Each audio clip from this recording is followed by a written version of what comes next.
penahanan terhadap seorang tersangka berinisial ASB selaku Direktur Utama PT KTM. Direktur Utama PT KTM. Perlu kami sampaikan bahwa beberapa waktu yang lalu yang bersangkutan telah pernah diperiksa sebagai saksi dalam perkara ini. Kemudian penyidik melakukan pemanggilan ulang terhadap yang bersangkutan, tetapi tidak hadir karena alasan sakit. Dan beberapa orang lainnya ketika itu menghadiri surat panggilan dari penyidik dan ditetapkan 9 orang tersangka dan 7 diantaranya dilakukan penahanan. 1 orang setelah dicari diketahui berada di Kalimantan Tengah dan seterusnya dibawa ke Jakarta dan dilakukan penahanan. Sedangkan terhadap yang bersangkutan,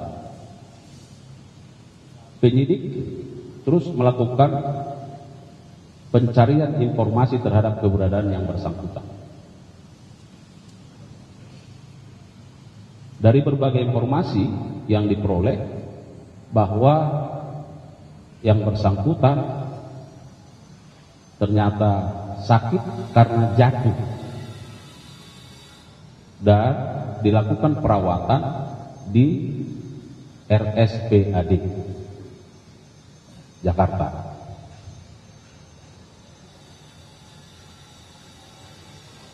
Oleh dokter diberi kesempatan dilakukan tindakan observasi sampai tanggal 4 Februari 2025, berarti kemarin ya.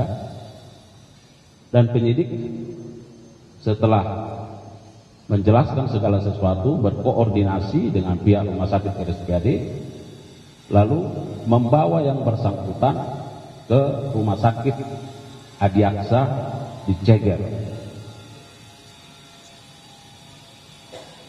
Dan juga setelah dilakukan pemeriksaan, yang bersangkutan hari ini dibawa untuk diperiksa sebagai tersangka oleh penyidik. Dan pada malam hari ini yang bersangkutan oleh penyidik ditetapkan untuk dilakukan penahanan selama 20 hari ke depan, yang akan ditahan di Rutan Salemba Cabang Kejaksaan Agung berdasarkan surat perintah penahanan nomor 10 tanggal 5 Februari 2025. Rekan-rekan media, bahwa sebagaimana kita telah pahami bersama, beberapa waktu yang lalu juga Direktur Penyidikan sudah menyampaikan tentang kasus posisinya. Perlu juga kami sampaikan penegasan bahwa apa yang menjadi peran dari yang bersangkutan ya. Pada tanggal 7 Juni 2016, tersangka ASB selaku Direktur Utama PT KTM mengajukan permohonan persetujuan impor raw sugar sebanyak 110.000 ton.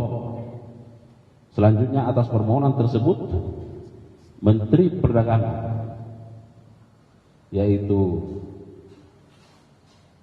tersangka TTM, menerbitkan persetujuan impor gula kristal mentah untuk diolah menjadi gula kristal putih kepada PT yang bersangkutan.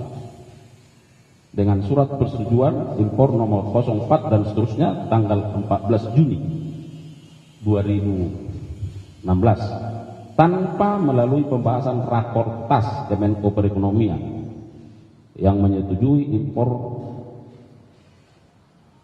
gula kristal mentah tersebut untuk dipergunakan dalam operasi pasar atau stabilisasi harga gula, bahwa pemberian persetujuan impor tersebut juga diberikan tanpa adanya rekomendasi dari Kementerian Perindustrian yang seharusnya sesuai pasal 6 Permendak nomor 117 tahun 2015 merupakan salah satu syarat pengajuan permohonan persetujuan impor. Tentu importasi tersebut dapat dilakukan oleh BUMN yang ditunjuk oleh pemerintah. Terkait dengan kerugian keuangan negara, saya kira sudah juga pernah disampaikan kepada media, ya, bahwa kerugian keuangan negara sebesar 578 miliar lebih, dan terhadap yang bersangkutan dikenakan pasal sangkaan sebagaimana diatur di dalam pasal 2 ayat 1 atau pasal 3 junto pasal 18 Undang-Undang nomor 31 tahun 99 junto 20 2001 tentang pemberantasan tindak pidana korupsi junto pasal 55 ayat 1 ke 1 KUH pidana. Saya kira itu rekan-rekan media yang bisa kami sampaikan sebagai perkembangan penanganan perkara dalam dugaan tindak pidana korupsi importasi